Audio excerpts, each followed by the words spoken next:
thérapie. Excusez-vous. Non mais cet homme est ahurissant. Porte-parole du gouvernement. Ce que vous venez de faire, c'est super. Messieurs, dames, bonjour et bienvenue sur Juste Milieu. Aujourd'hui, j'ai la chance et l'honneur de recevoir pour la deuxième fois Marion Sigaud. Avant toute forme de débat et de discussion, chère Marion, comment allez-vous? Ça va bien, je vous remercie. Ça y est, il a arrêté de pleuvoir. Je ne sais pas pour combien de temps, mais ça va. C'est déjà ça. Voilà. Il y a des motifs de satisfaction.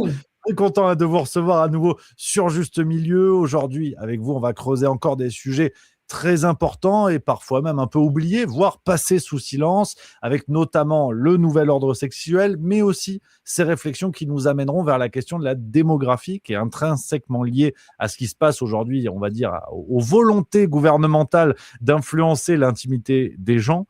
Donc, on va creuser tout ça avec vous aujourd'hui, chère Marion, mais pour commencer justement cette histoire de nouvel ordre sexuel, on va aller dans le vif du sujet immédiatement. Qu'est-ce que c'est que cette histoire? Parce que tout ce qui est nouvel ordre, qu'il soit mondial ou sexuel, généralement c'est complotiste, mais là on rentre sur l'aspect sexuel, ce nouvel ordre sexuel qui est d'ailleurs au centre d'un bouquin que vous avez écrit en 2017, je ne dis pas de bêtises, les droits sexuels ou la destruction programmée de l'enfance et de la famille. Pour commencer à se pencher sur ce sujet, est-ce que vous pouvez nous raconter un peu votre intérêt pour ce sujet? Comment tout ça est né? Comment toutes ces réflexions sont apparues qui vous ont amené à travailler en profondeur sur ce sujet-là?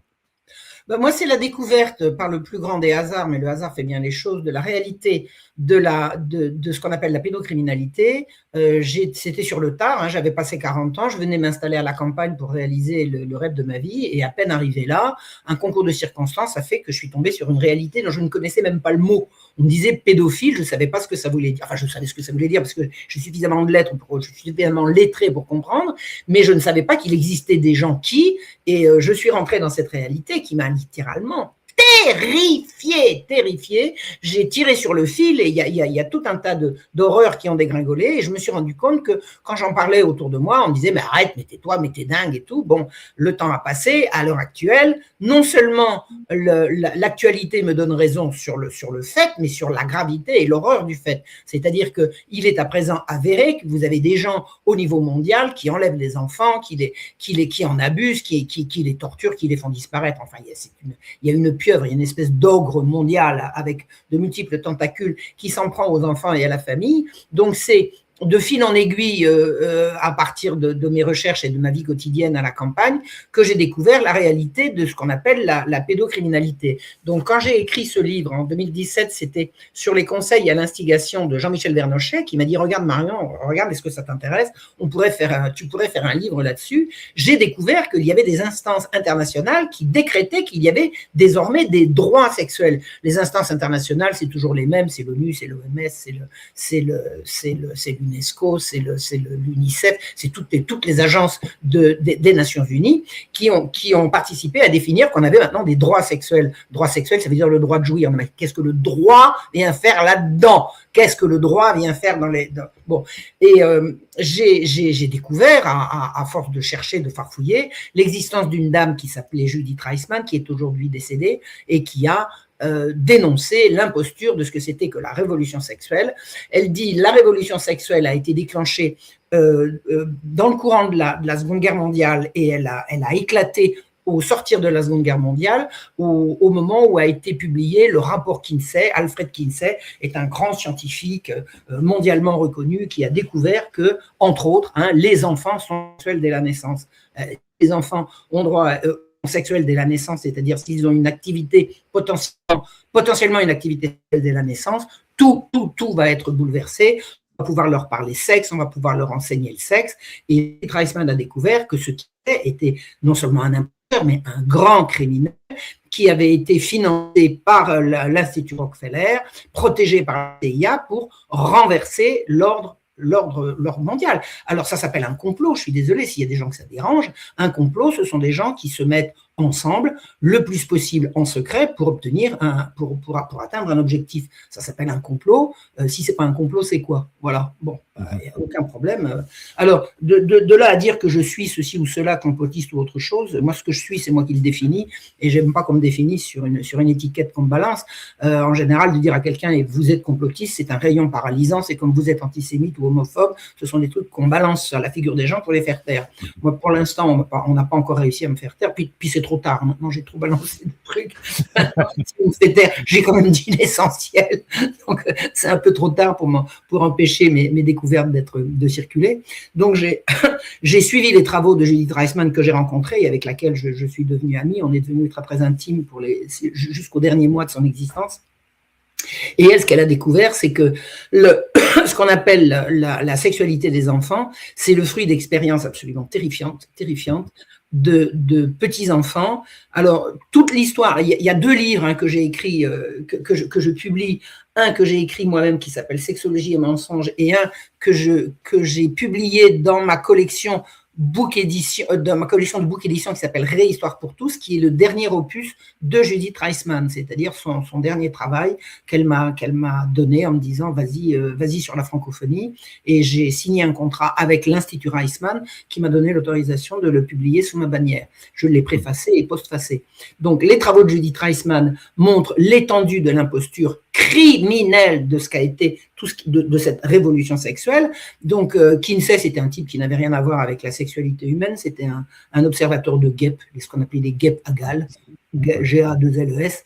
Donc il a été approché parce que c'était un grand pervers et qu'il avait des relations dans le milieu des grands pervers. Et il a torturé, fait violer, torturer, sodomiser, battu, atroce, des centaines de gosses, dont il a consigné les réactions de terreur, d'évanouissement, d'épilepsie, comme autant d'orgasmes. À partir du moment où vous partez sur une abomination pareille, plus rien ne peut vous arrêter si vous avez le système avec vous. Et le système, non seulement Kinsey l'a eu avec lui en Amérique, mais il l'a eu à l'échelle planétaire. C'est-à-dire que les pseudo-découvertes de Kinsey ont fait le tour du monde, et le nouvel ordre sexuel mondial, c'est l'application des préceptes d'Alfred Kinsey. Donc, ce que je racontais en 2017 dans les droits sexuels, c'est regardez ce qui se passe.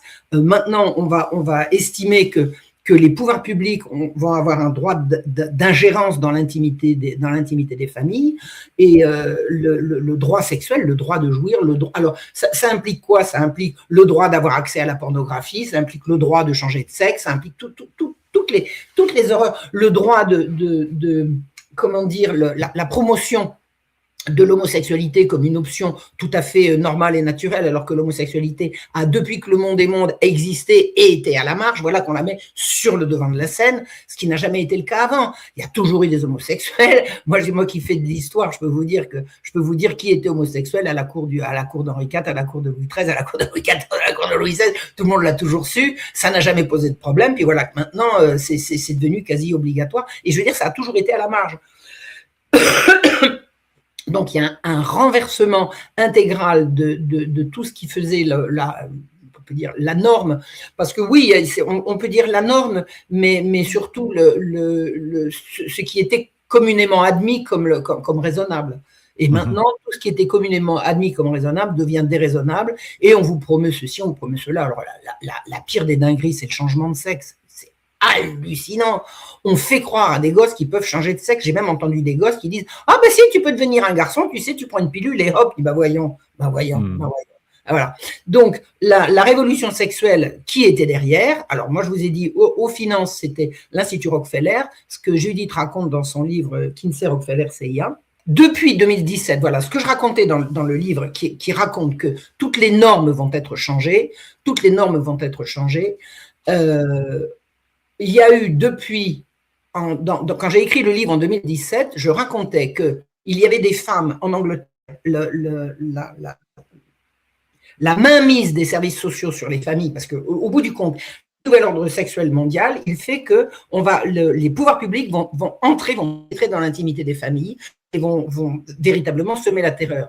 Et je raconte dans le livre Les droits sexuels, qu'en Angleterre, les services sociaux étaient tellement obsédés par l'idée que les enfants doivent être dans la norme qu'ils arrachaient les enfants du ventre de leur mère à la sortie à la sortie du ventre de leur mère pour les placer, si la mère n'avait pas suffisamment les moyens d'assurer le bien-être de l'enfant, pour d'emblée le retirer et le donner à des familles adoptantes, avec un système d'adoption absolument délirant. C'est-à-dire que vous êtes un couple d'hommes, vous voulez adopter un enfant, vous arrivez, on vous le donne, et un véritable business.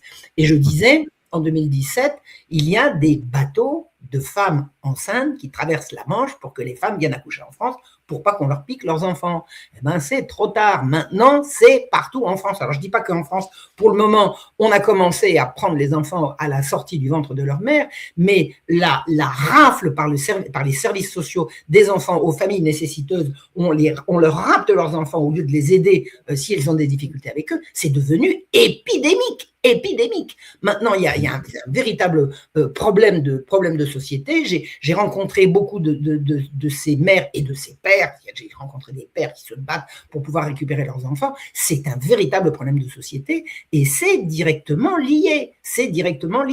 Maintenant, l'autorité publique s'immisce dans les familles et c'est ça la révolution sexuelle. La révolution sexuelle, c'est que l'intimité des familles n'est absolument plus protégée. Absolument plus protégés. Et le nombre d'enfants qui sont retirés à leur famille, maintenant, c'est une monstruosité. Alors, qu'est-ce que c'est que les nouveaux droits sexuels? Qu'est-ce qui s'est passé de plus entre 2017, où j'ai sorti la première version des droits sexuels, et aujourd'hui? Ce qui s'est passé, c'est que en 2017, il y avait des préconisations de faire de l'éducation sexuelle à l'école. Il y avait des préconisations. Aujourd'hui, il y a EVARS. C'est plus des préconisations, c'est la loi, c'est obligatoire. Et là, les familles qui n'ont pas voulu me croire, qui m'ont dit Marion, elle est cinglée, ils vont connaître leur malheur. Ils sont en train de connaître leur malheur. C'est une abomination. Alors, le scandale de la pédophilie dans le périscolaire à Paris en donne une petite illustration. Je ne vais même pas chercher les dossiers Epstein. Hein. Je regarde simplement ce qui s'est passé à la mairie de Paris. On se rend compte que les associations qui font de l'animation dans le périscolaire, vous avez un pédophile, 2 pédophiles, 3 pédophiles, des plaintes qui sont jamais suivies des faits. Le gars, on le prend, on le met plus loin, pour faire ses cochonneries plus loin, il revient et il recommence ailleurs. Enfin, il y a un scandale absolument énorme qui n'a pas empêché le gars d'être élu à la mairie de Paris. Il faudra aller regarder quand même ce qui se passe au niveau des élections parce que c'est gravissime. Après, je ne sais pas comment vous l'avez interprété de votre côté, mais sur les élections à Paris, les municipales 2026, la toute récente, j'ai quand même eu cette impression encore plus dégueulasse d'une instrumentalisation de l'affaire des pédocriminels dans le périscolaire, dans la mesure où des gens comme Rachida Dati se sont saisis du sujet à quelques jours du deuxième tour. Alors qu'en vérité, il y avait une mobilisation qui semblait beaucoup plus discrète auparavant, et ça a commencé à inquiéter les médias aussi quand le deuxième tour s'annonçait. Donc je trouve qu'il y a aussi cet aspect-là dans le traitement de la pédocriminalité, et qui contribue à la normalisation de ces horreurs, et aussi au nouvel ordre sexuel, c'est qu'on voit que ça devient du fait divers, j'ai l'impression. Hein. En tout cas, j'ai eu vraiment cette sensation-là. Je comprends pas bien ce que vous voulez dire. Ça veut dire quoi? Ça veut dire que le gars a été élu parce que il aurait fallu le dénoncer avant? Je comprends pas trop ce que vous voulez dire. Je pense qu'il y a une forme d'omerta et c'est le principe de ce qu'on retrouve dans la pédocriminalité. Voilà. C'est l'omerta. L'omerta, c'est la pédocriminalité. La pédocriminalité, c'est l'omerta. Non, mais c'est clair et net. C'est clair et net. Voilà, le sujet tabou. C'est en cela qu'avec Rachida Dati qui siège au Conseil de Paris depuis 2008. Oui, donc il était forcément au courant, c'est ça que vous voulez dire? Voilà, absolument. Je défends pas Rachida Dati, je défends d'ailleurs personne dans cette histoire. Je ne défends pas du tout Rachida. Non, mais je comprends ce que vous voulez dire. De toute façon, ça fait longtemps que les gens sont toujours élus ça fait longtemps que les élus sont élus par défaut. On est toujours élu par opposition à celui d'en face. C'est jamais positif. Enfin, je me contrefiche des élections à Paris. Je ne suis plus parisienne, je l'ai été de nombreuses années. J'ai rendu ma carte et je me suis installée à la campagne et ça me convient très bien. D'ailleurs, c'est en arrivant à la campagne que j'ai découvert la réalité de la pédocriminalité qui se passe encore beaucoup plus à Paris, mais à Paris, on ne peut pas le voir. Alors qu'à la campagne, on a quand même beaucoup plus la possibilité de l'information peut plus facilement circuler entre les gens sur des enfants qui disparaissent ou des trucs comme ça. Ça ne veut pas dire qu'on a plus de moyens pour en venir à bout, hein, c'est pas ça que je veux dire. Mais je veux dire, on est plus alerté de ce genre de choses qu'on ne pouvait l'être à Paris. Moi, j'ai vécu à Paris jusqu'à l'âge de 40 ans, j'avais jamais entendu le mot, alors qu'à peine arrivé à la campagne, pif paf. Voilà, voilà. Donc, qu'est-ce qui s'est passé entre 2017 où j'ai sorti le livre et aujourd'hui? Alors, je vais vous donner un truc. Je vais vous expliquer une chose. on a il y a eu ce qu'on appelle la circulaire Blanquer, le 30 septembre 2021, donc c'est pas longtemps après. Hein. Qu'est-ce qu'elle dit, cette circulaire Blanquer? Elle dicte l'obligation de reconnaissance d'attention particulière et d'accompagnement individualisé par les professeurs à l'école des enfants qui s'auto-désignent transgenres. En 2021, vous avez un ministre de l'Éducation qui va venir se mêler de dire ce qu'il faut faire pour les enfants qui se déclarent transgenres. Ça veut dire que vous avez un ministère qui a totalement intégré l'aberration du changement de sexe et qui veut légiférer, et qui légifère à ce sujet. C'est complètement délirant. Le texte reconnaît le principe de l'autoproclamation du genre ressenti, c'est-à-dire que si je me sens carafe de vin, j'ai bien le droit d'être traité comme une carafe de vin. Non mais attendez, c'est bon. La sagesse la plus fondamentale veut que la réalité soit quelque chose sur laquelle on ne peut pas passer. Tandis que maintenant, c'est le ressenti qui compte. Mais le ressenti n'a rien à voir avec la réalité. Le ressenti, c'est pas la réalité. La réalité, c'est ce que tout le monde voit. Je suis désolé. Alors,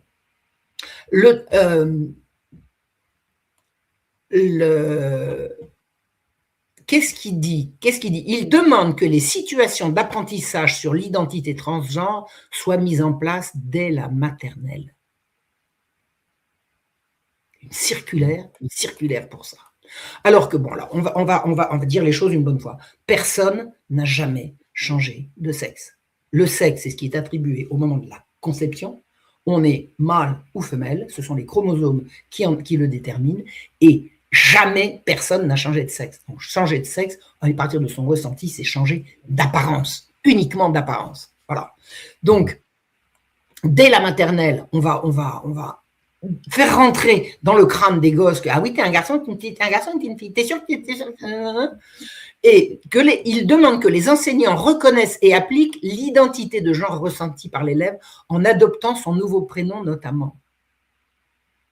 C'est-à-dire que si un gosse commence à délirer, en plus de ça, les gosses, ils délirent jamais tout seuls. Si un gosse se met à délirer sur son envie de changer de sexe, c'est qu'il a reçu une influence par derrière. Ça, c'est une évidence. C'est pas seulement une évidence, ça a été quantifié, étudié, enfin, il y a eu des études là-dessus. Les enfants qui demandent à changer de genre, c'est parce que des gens sont passés dans les écoles ou dans le monde périscolaire pour leur mettre ces imbécilités, enfin ces crimes dans la tête, parce que c'est beaucoup plus grave que des imbécilités. Et alors, que dit le texte? Il ajoute que les enseignants reconnaissent l'identité de genre avec l'accord des parents. Alors écoutez, c'est joli, parce que c'est tant mieux. Hein. Et voilà ce qu'il dit. En tout état de cause, l'établissement, bien que soucieux de l'accompagnement de l'élève, ne peut opérer un tel aménagement sans l'accord des représentants légaux. C'est une bonne chose, hein, on est d'accord.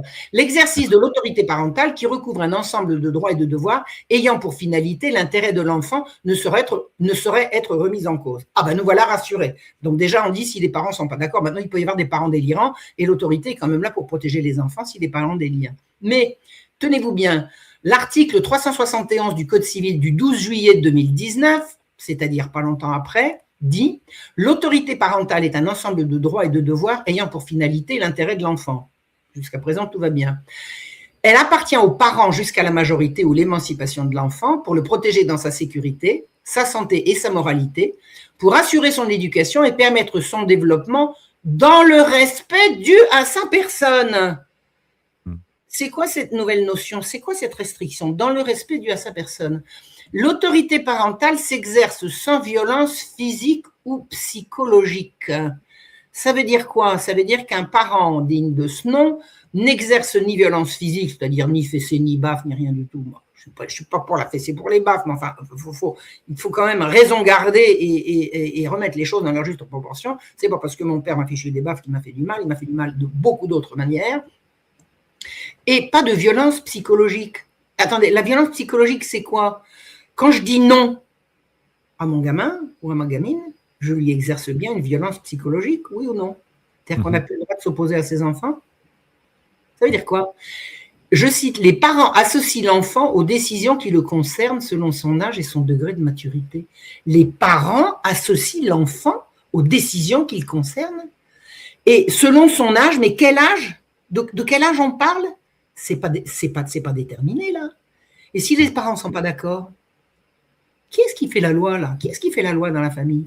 Ainsi, si les parents de l'élève mineur s'opposent à l'utilisation du prénom d'usage, là je cite, demandé par leur enfant dans le cadre scolaire, il conviendra alors dans l'intérêt de l'élève et à son initiative d'instaurer un dialogue avec sa famille. C'est-à-dire que si le gosse dit « moi, mon père, il ne veut pas m'appeler Jeannette alors que je m'appelle Jules », il aura le droit de demander une médiation. Une médiation ou un flicage? Un dialogue avec la famille ou un flicage de la famille? Depuis l'interdiction de la fessée, de quel dialogue parle? Depuis l'interdiction de la fessée, le flic peut rentrer dans la famille et retirer l'enfant parce que on l'a menacé d'une claque. Alors, on n'en est pas là en France, mais je sais que les pays nordiques, ça fait longtemps que ça se fait. Une menace d'une gifle dans une école, racontée dans une cour de récréation d'une école en Suède, se solde le soir par le retrait de l'enfant, ou j'ai également, le retrait de l'enfant de sa famille, pour le bien de tout le monde, pour le bien de l'enfant. Parce qu'il a raconté que son père l'avait menacé d'une gifle et on n'a même pas le droit de, même en rêve, de penser qu'on va envoyer une gifle à un gosse qui fait un caprice. Donc, depuis l'interdiction de la fessée, on sait très bien ce que ça veut dire, c'est le flicage des familles. La loi sur la fessée interdit les violences physiques et psychologiques. Or, dire non à un enfant, c'est déjà une violence psychologique. Quand vous dites non à un enfant, vous lui dites non du haut de votre autorité et du pouvoir que vous avez sur lui. C'est ce qui est dénoncé, c'est une violence psychologique. Il faut en venir à bout. Alors attendez, c'est quoi? C'est quoi des enfants sans autorité? C'est des monstres. C'est des monstres. Alors, dans le cas où le mineur apparaît en situation de danger dans son environnement familial ou de vie, il peut être décidé de rédiger et transmettre une information préoccupante à la cellule départementale de recueil des informations préoccupantes, le CRIP, ou de faire un signalement judiciaire auprès du parquet des mineurs. Et là, c'est à propos de parents qui ne seraient pas d'accord avec le changement de sexe. Vous vous rendez compte de quoi on parle là?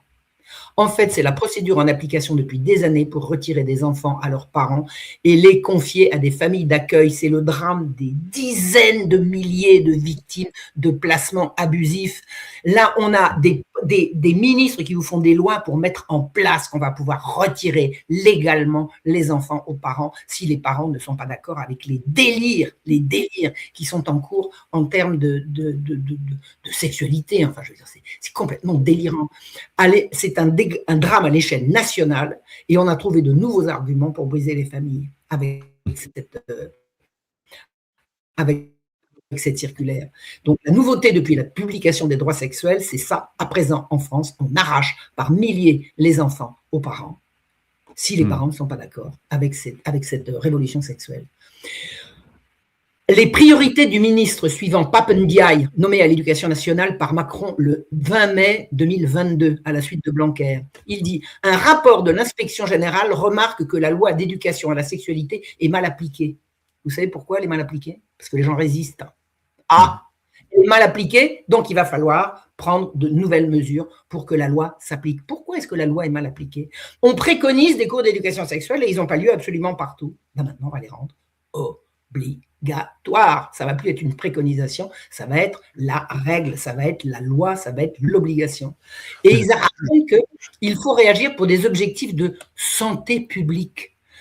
Obliger les enfants à entendre parler de sexe, c'est une question de santé, mais c'est la santé sexuelle. Vous savez ce que c'est que la santé sexuelle? C'est une imbécilité. Sans nom, c'est une aberration criminelle. Et parmi les objectifs de santé publique, faire reculer les grossesses précoces et lutter contre les maladies sexuellement transmissibles. Dans les petites classes, il y a des grossesses précoces. Mais depuis quand? Depuis quand est-ce qu'il y a des grossesses précoces, si ce n'est depuis qu'on parle de sexe aux enfants? Mais moi, quand il n'y avait pas de grossesse précoce. J'ai connu dans toute ma scolarité aucune fille qui s'est retrouvée enceinte autour de moi. On était toutes vierges jusqu'au bac.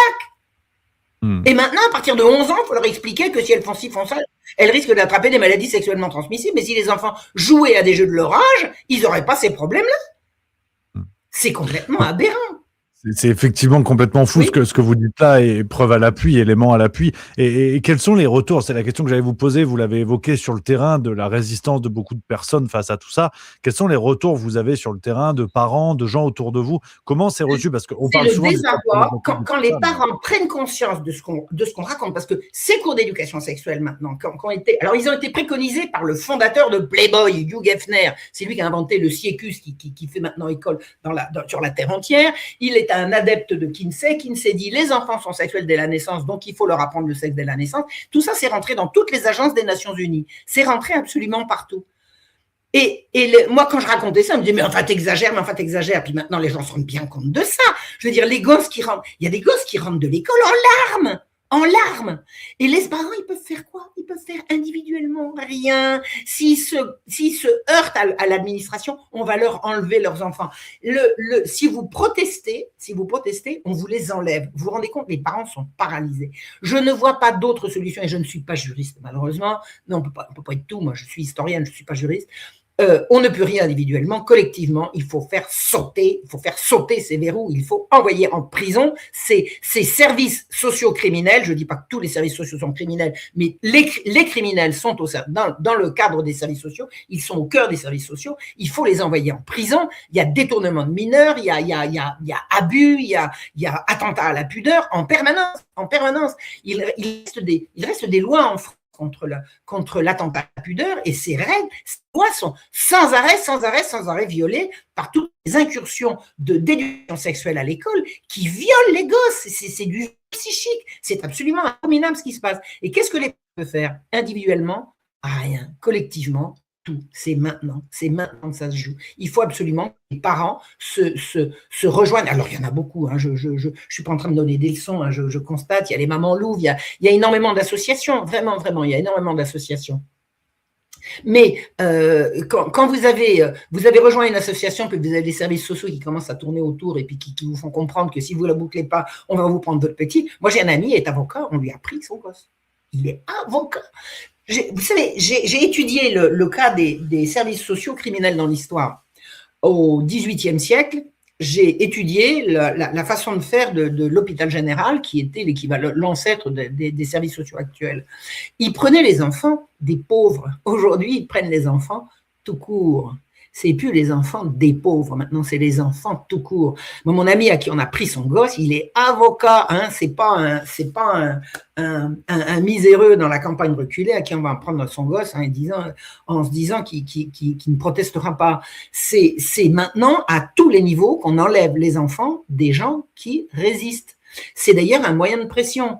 Je me souviens à l'époque des Gilets jaunes, il y avait un gars, je ne me souviens pas de son nom, mais qui disait que, en fait, on l'avait fait taire parce qu'on lui avait fait comprendre qu'il avait des enfants et qu'on pouvait. C'est pas difficile de faire intervenir les services sociaux. La mère a les yeux cernés, elle dort pas bien, elle est ah bon, il y a un problème. Ah oui, vous n'êtes pas en état. Allez hop, sur un signalement. C'est quoi un signalement? C'est une dénonciation de qui et auprès de qui? Qui sont ces gens qui donnent des préconisations de retirer les enfants aux familles? C'est des gens sortis de nulle part. Il y a tout un business derrière. Il y a de l'argent qui se fait derrière. Il y a toute une économie du retrait d'enfants. Les services sociaux, et c'est pas nouveau parce que c'était déjà le cas à l'hôpital général, il y a des gens qui en vivent et qui en vivent bien. Il y a de l'argent qui se fait. C'est une monstruosité. Maintenant, réveillez-vous. Que au moins l'affaire Epstein ait servi à ça, de mettre le projecteur sur la prédation d'enfants et de comprendre qu'à l'heure actuelle, ça passe par une loi qui dit que pour le bien des enfants, on va leur apprendre le sexe dès le plus jeune âge. Pour le bien des enfants, on leur apprend le sexe dès le plus jeune âge, on les traumatise dès le plus jeune âge, on les formate à tomber dans des pièges de sexualisation forcée et de viol, et derrière le viol, il y a la disparition, et derrière la disparition, il y a tous les meurtres que effectivement le dossier Epstein nous met à jour. Voilà. Donc Judith, elle a eu raison avant les autres. Elle avait compris ça depuis longtemps. Moi, j'ai compris cette horreur au début des années 90, et j'ai passé 30 ans à me faire traiter de tous les noms par des gens qui disaient « Enfin, Marion, sois un peu raisonnable, comment tu peux inventer des trucs comme ça ?» Mais c'est justement parce qu'on ne peut pas les inventer qu'ils sont vrais. On dit, quand des enfants témoignaient sur les atrocités dont ils avaient été les témoins ou les victimes, on disait, bon, enfin, c'est complètement aberrant, ça peut pas exister, des trucs comme ça. Ben, si ça peut pas exister, comment est-ce que le gosse peut l'inventer? Si ça peut pas exister, comment il peut l'inventer? Si c'est tellement aberrant qu'on ne peut pas imaginer des choses comme ça, comment est-ce qu'un petit gosse peut l'inventer? Toutes ces choses-là sont vraies. Toutes ces choses-là sont vraies. La prédation d'enfants, c'est un système qui est certainement vieux comme le monde, mais qui a la caractéristique aujourd'hui d'être institutionnalisé. C'est-à-dire que toujours dans l'ombre, les pervers sexuels se sont arrangés pour s'approcher du pouvoir et pour pouvoir obtenir des passe-droits pour faire ceci, cela, mais ils ne s'en sont jamais vantés. À l'heure actuelle, on s'en vante et on le vend. Et on dit que c'est bien qu'un enfant de 3-4 ans apprenne à se masturber. Non, mais vous vous rendez compte? Vous vous rendez compte de ce que ça veut dire? Comme si non, mais c'est aberrant et c'est totalement criminel et c'est l'État prédateur. C'est l'État prédateur. Et c'est vrai que sur ce sujet-là, les moyens de lutte, vous l'évoquez sur le terrain, et qui sont difficiles, qui existent en se constituant notamment par association et en luttant collectivement face à tout cela, mais en termes aussi d'hygiène mentale. Parce que c'est vrai que sur cette vidéo, tout ce que vous dites, chère Marion, fait peur, parce que c'est aussi la réalité, mais c'est une réalité qui fait peur. Et se confronter seulement à ce discours-là, je pense qu'il peut aussi enfermer et il peut d'une certaine manière... comment dire, presque rendre les gens transis de peur et nous rendre incapables d'agir. Quels sont les moyens d'action par rapport à ça, aussi en termes d'hygiène mentale, pour que chaque personne qui nous regarde là puisse avoir des solutions au quotidien pour essayer de retrouver un peu de stabilité face à ces discours-là qui peuvent nous rendre impuissants d'une certaine manière. Hygiène mentale, moi j'ai une philosophie personnelle à cet égard. C'est que, alors j'en discute régulièrement avec des amis à moi, qui sont des personnes qui me sont chères et qui n'ont pas la même philosophie, mais moi je tiens tout à fait à la mienne. Je ne rentre jamais dans les détails, je ne vais jamais voir d'atrocités, je ne vais jamais voir de films affreux. Je sais que dans les dossiers Epstein, il y a énormément de choses qu'on peut voir, je me refuse à aller voir. Il faut psychiquement se protéger des atrocités. On a la confrontation à des images d'atrocités faites sur les enfants, c'est ce qu'on peut faire depuis aux enfants des animaux, c'est-à-dire vis-à-vis les atrocités qu'on commet sur ceux qui sont sans défense. Si vous êtes obligé de les regarder, vous allez soit devenir dingue, ce qui n'est pas exclu, soit être obligé d'émousser votre sensibilité et de vous fermer. Et si vous êtes fermé, vous perdez vos moyens d'action. C'est-à-dire qu'il me semble important de comprendre ce qui se passe, de savoir ce qui se passe et de ne pas y aller voir. Je crois qu'il est important de ne pas y aller voir. Si vous risquez d'être paralysé dans l'action, si vous y allez voir. Et être paralysé dans l'action, c'est la dernière chose dont on a besoin à l'heure actuelle. On a besoin de gens qui agissent et qui se soutiennent les uns les autres. Donc ça, c'est au niveau d'hygiène mentale. Alors, cherchez la vérité, cherchez absolument la vérité et protégez ses sens, sa sensibilité de trop de crudité et de trop de violence, parce que ça peut se retourner contre la cause. Et j'en suis persuadé. J'en suis persuadé. Ouais, tout à fait d'accord avec vous, effectivement, de se protéger aussi par rapport à tout ça et garder une sorte de rigueur mentale pour pas sombrer, parce qu'on l'a vu avec l'affaire Epstein, et c'était d'ailleurs même étonnant, tout ce déballage qu'il y a eu avec ces fameux 3 millions de documents déclassifiés, cette affaire Epstein qui était une théorie du complot invisibilisée jusqu'à présent, avec cette déclassification, tout le monde en a parlé et on a noyé les gens sous des révélations toujours plus sordides, et ça a créé un effet de sidération qui, à mon avis, est devenu contre-productif, parce que même dans une sphère, on va dire, plus dissidente, on se faisait le relais d'horreurs par-dessus les horreurs, et je ne suis pas certain qu'à un moment donné, ce soit positif, en fait, tout ça. Mais alors, moi, je suis quand même très, très, très contente de la divulgation des dossiers Epstein. Hein, bien sûr, ce qui n'empêcherait. C'est clair. Et je crois qu'on n'en a pas fini. Hein. Fini. Mais ce qui m'intéresse dans le dossier Epstein, c'est sa version française. Hein. Moi, je suis persuadée de tout ce que j'ai étudié depuis, ça fait à peu près une trentaine d'années, plus de 30 ans maintenant que je suis sur le sujet, que la France est un lieu nodal de ces réseaux-là. La France, c'est Pédoland. Et c'est pas parce que la France est plus vilaine que les autres, c'est parce que la France a été ciblée comme devant être détruite par ce moyen. Vous voyez la nuance? Hein, Oui, c'est pas tout que à fait. les Français sont plus pédophiles que les autres, c'est que les pédophiles se sont mis là pour détruire la France. Pour détruire la France. La France qui a été quand même pendant longtemps le pays qui a le plus résisté à un certain nombre de saloperies. Et là, je pense que le début des révélations, ce n'est que le début des révélations. Je pense qu'en France, c'est une abomination ce qui se passe. C'est une abomination. Malheureusement, on le voit aussi avec la légèreté avec laquelle tout ça est traité. C'est-à-dire que Jack Lang s'en sort une fois de plus très bien. La seule poursuite, elle est contre sa fille pour blanchiment de fraude aggravée. Donc c'est dire que c'est lunaire. Même quand le travail est fait, entre guillemets, au niveau de la justice, ça reste plus que cosmétique, quoi. Non, mais en plus de ça, je vois pas non plus pourquoi Jack Lang paierait pour les autres non plus. Hein. Qui paye pour ce qu'il a fait? Je suis pas en train de le défendre, mais j'aimerais pas qu'il paye pour les autres. Parce que c'est bon, là. C'est tous ces gens-là qu'il faut arrêter maintenant. Il faut arrêter ces gens-là. Les gens qui viennent raconter des saloperies aux enfants dans les classes, c'est ces gens-là qu'il faut arrêter. Ça s'appelle c'est de l'attentat à la pudeur et ça tombe sous le coup de la loi. Oui, après, Jack Lang, ce serait un premier domino, on va dire. Ça serait un premier domino, mais c'est pas forcément le plus. C'est le plus médiatique. C'est le plus médiatique. Oui, puis il y a aussi quand même de quoi faire, parce que entre l'affaire du Coral, l'affaire de Marrakech et tout ça, disons que ce serait quand même pas cher payé non plus, quoi. Ça serait pas cher payé non plus. Mais moi, ce qui m'intéresse, c'est ce qui se passe dans les écoles. C'est ce qui se passe dans les écoles, c'est ce qui se passe dans les centres de loisirs, c'est ce qui se passe dans les clubs de sport. C'est abominable, c'est abominable. Et vous ne pouvez pas résister tout seul à ces saloperies-là. Moi, je suis dans une région où il y a une affaire absolument terrible, c'est l'affaire à côté de Cône-sur-Loire, là. Il y a eu des viols, c'est effrayant. C'est effrayant tout ce qui se passe. Autour de chez moi, quand je suis arrivée ici, j'ai dit là-bas, ici, puis là, là et là et là. Et qu'est-ce qui se passe? Dès que quelqu'un commence à protester, hop, c'est la chape de plomb. Il y a tellement de gens qui sont impliqués dans ces affaires-là. Il y a ceux qui commettent le crime et il y a ceux qui le laissent commettre. Et celui qui le laisse commettre, il est aussi presque aussi mal à l'aise que celui qui l'a commis quand on va commencer à faire des révélations. Et il n'y a pas d'autre choix que de dire la vérité. Il n'y a pas d'autre choix que de révéler cette réalité. Tant que cette réalité ne sera pas entièrement révélée, on ne pourra pas efficacement lutter contre. Donc, qu'est-ce qu'il faut faire? Eh bien, chercher la vérité et la dire. Moi, c'est mon leitmotiv depuis des années. Hein. C'est à ça que je me consacre. En faisant de l'histoire, moi, j'ai fait de l'histoire pour découvrir ces réalités-là. Hein. C'est pas, j'ai pas fait de l'histoire comme ça à l'âge de 50 ans parce que c'est une lubie qui m'est passée. C'est que quand j'ai compris l'énormité de ce qu'il y avait autour de moi, j'ai dit si je ne vais pas chercher dans l'histoire comment ça se passait avant, je comprendrai pas. C'est comme ça que je suis remonté. Alors, j'ai bonne pioche. Moi, j'ai les réseaux pédocriminels en plein milieu du XVIIIe siècle avec des noms, j'ai tout là. Ça, c'est mon livre La Marche Rouge.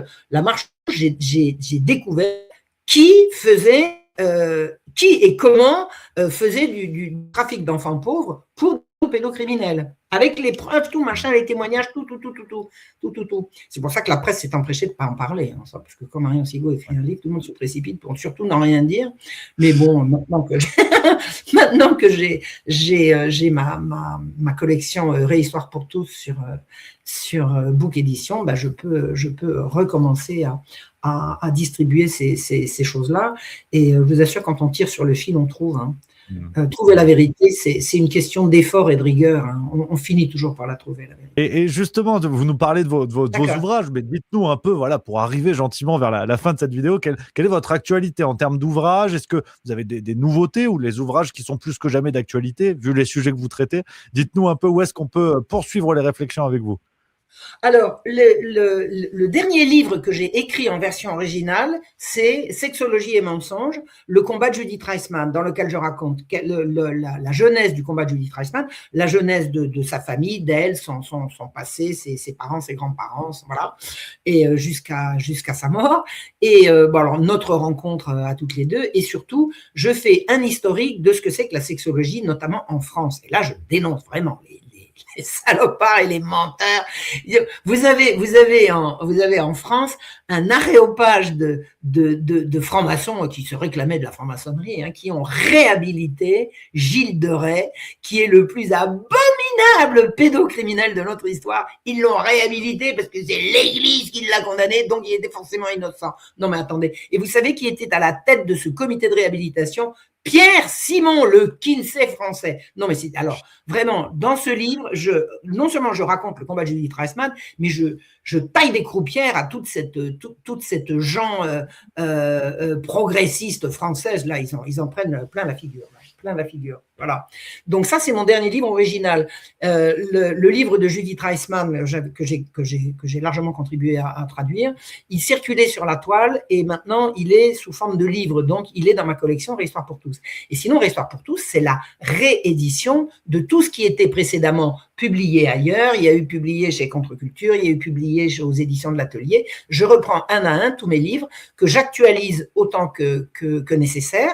Par exemple, quand j'écris je suis en train de ressortir, ça va arriver là sous une dizaine de jours, un livre qui s'appelle Du kibbutz à l'intifada, où je raconte comment à 22 ans je suis arrivée, tac tac, le kibbutz, tralala, et puis après j'ai terminé pro-palestinienne comme on me connaît aujourd'hui, sans jamais avoir renié d'ailleurs mes liens d'amitié et d'amour pour les gens qui m'ont tellement fait de bien, quoi. Enfin, je veux dire, du kibbutz à l'intifada, c'est pas le kibbutz contre l'intifada, c'est vraiment mon évolution et l'évolution sur 20 ans d'Israël et des Palestiniens. Bah, c'est évident que c'est réactualisé, c'est remis à jour.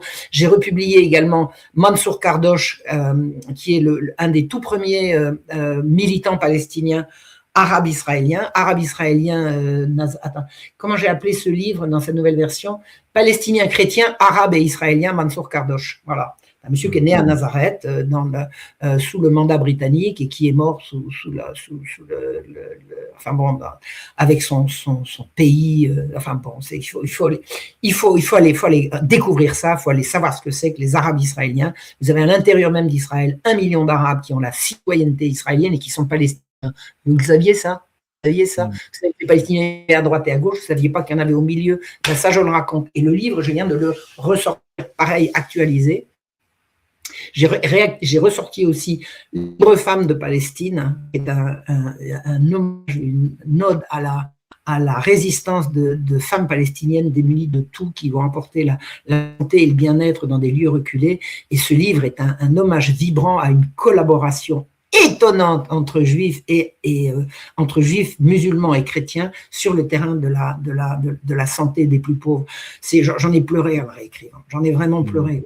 Il y a des appels c'est un appel vibrant à cette collaboration qui ne s'est jamais arrêtée et qui continue encore maintenant. On ne sait pas, hein, on ne voit que l'aspect guerrier, on ne voit pas tous ces liens de solidarité absolument magnifiques, qui ont toujours existé et qui pourra se terminer que dans la mort, hein, ce que je ne leur souhaite pas. De toute façon, on mourra tous un jour, mais je pense que leur combat maintenant, il faut le faire connaître. Donc ça, c'est les 3 livres sur le sujet israélo-palestinien, qui est quand même mon premier sujet.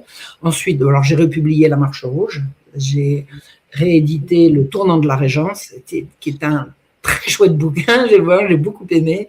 La Régence, depuis la mort de Louis XIV jusqu'à la mort du Régent, 8 ans d'histoire, mais truculente, extraordinaire. Je me suis amusée. Alors, il y a des événements dramatiques comme la peste en Provence, la peste à Marseille, c'est absolument terrifiant.